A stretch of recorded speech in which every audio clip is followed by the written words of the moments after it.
ඔය බලන්නකො පවුල් වල උදවිය. සමහර විට මේ පැතිවල පවුල් වල උදවිය එහෙම නැතුව ඇති. අය දරුවෙක් විභාගයකින් පාස් වෙනවටවත් කැමති නැහැ. මතක තියාගන්න. මේ ගම්වල පින්නතුනේ කානුවක තියෙන වැලි ටිකක්වත් එක්කහු කරන්න බෑනේ. මොකද කරන්නේ? වන්න නයින් ගන්නවා. ඊර්ෂ්‍යාව කියන එක නැති වෙන්න ඕන. අනෙකගේ දියුණුවට ආශිර්වාද කරන්න පුළුවන් හරි ශක්තිමත් මනසක් තියෙන්න ඕන. පෙන්නතුනි මේවා ගොඩනගා ගන්න පුළුවන් මොන කාලෙද? මේ මිනිස් වෙලා ඉපදිලා ඉන්නකොට විතරයි. මෙව මේ බල්ලොන්ට බලලුන්ට තේරෙනවද නැන්නේ?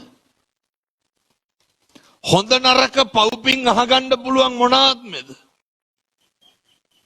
මනුෂ්‍යාත්ම භාවය තුල. පින්නතුනේ ඒකයි මේ මනුෂ්‍යාත්ම භාවයේ වටිනාකම.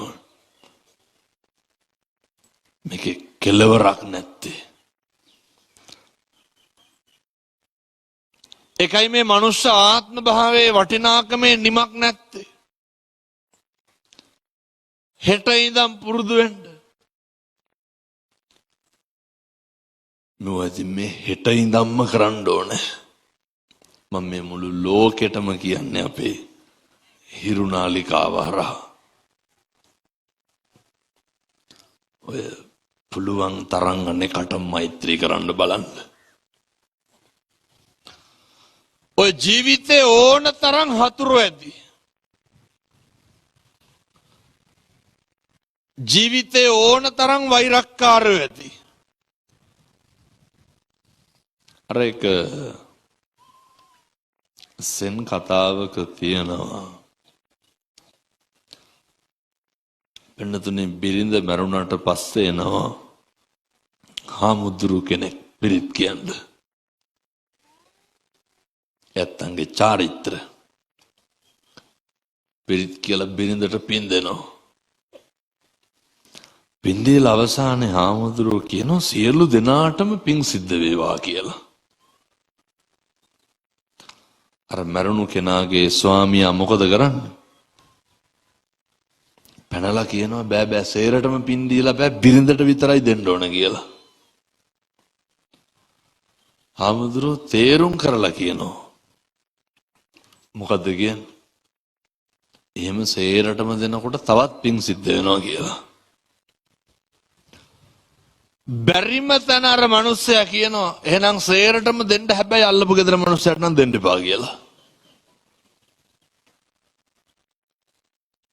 අපි කොච්චර ගුණවත් වුණත් අපි කොච්චර ත්‍යාගශීලී වුණත්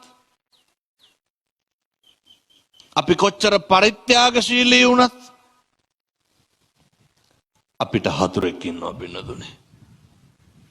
ඔය කියනවනේ කාට දුන්නත් අරකට නම් දෙන්නේ නැහැ කියලා. මෛත්‍රී කරන්න දෙන්න කාටද? ඔය හිතේ ඉන්නේ කෙනාට. ජන්මාන්තර හතුරෙක් ඇති. සමහරු කියනවනේ අතපය කඩාගෙන ආවත් දෙන්නේ නැහැ කියලා. පින්නතුනේ වෛරය නැති කරන්න පුළුවන් එකම ආත්මය මොකද්ද? මනුෂ්‍යාත්ම භාවය. මේක මේ ආත්මෙන් නැති කරලා මැරෙන්න.